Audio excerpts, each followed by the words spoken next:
On a tous été positivement surpris par la qualité du télétravail. On est tous passés en travail à distance de manière massive au début de ce confinement. Et ce qui a surpris, c'est vraiment des réunions qui se tiennent à l'heure et une écoute certaine dans les échanges que nous avions, des ateliers à distance, des workshops à distance, etc. En revanche, il y a un sujet qu'on a peut-être moins vu venir et qu'on constate au bout de 2 mois de confinement, c'est une sorte d'opérationnel qui se dessèche, et si vous permettez l'image avec les couleurs, on aurait gardé le professionnel primaire et on aurait un peu laissé tomber le professionnel secondaire. Alors, professionnel primaire, c'est évidemment la capacité technique à mener un travail à distance, à mener des réunions, des échanges, une analyse, des interrogations, etc. Le professionnel secondaire, c'est essentiellement 3 choses. La première chose, ce serait l'absence de ces questions qui paraissent secondaires mais qui ne le sont pas. Vous savez, au fond, on a rarement une question à poser à quelqu'un. C'est quand on voit quelqu'un que quelqu'un suscite la question. Et évidemment, comme on croise beaucoup moins de monde, on a moins de questions secondaires qui font qu'on approfondit un sujet, qu'on comprend mieux un sujet. Clairement, par exemple, si vous voulez, on l'a tous remarqué, en fin de réunion, les tours de table sont souvent des reformulations de ce qui a déjà été dit, mais à l'occasion des reformulations, il y a souvent une petite question cachée qui n'est pas si petite que ça et qui montre soit un désaccord, soit une incompréhension sur les sujets traités.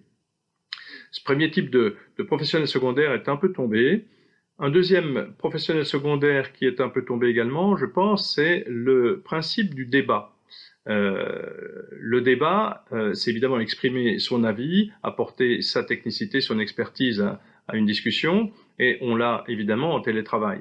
Mais on l'a sans pour autant avoir ce qui caractérise un débat, c'est-à-dire le poids de la conviction de celui qui émet l'avis ou qui explique et qui apporte son expertise.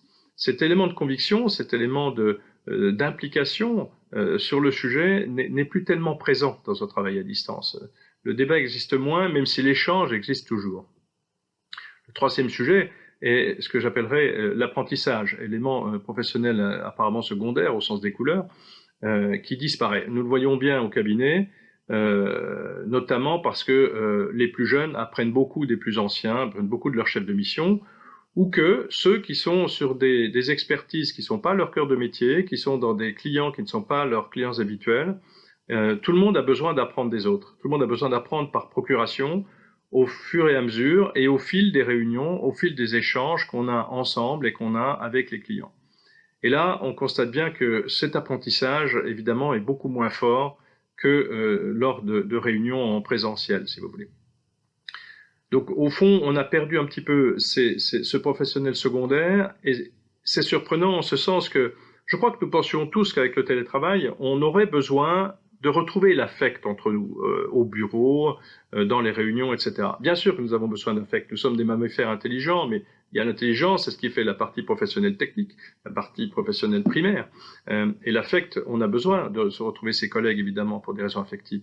Mais je pense qu'on avait sous-estimé cet entre-deux, cette espèce de part de magie entre l'affect et le technique qui s'appelle le professionnel secondaire.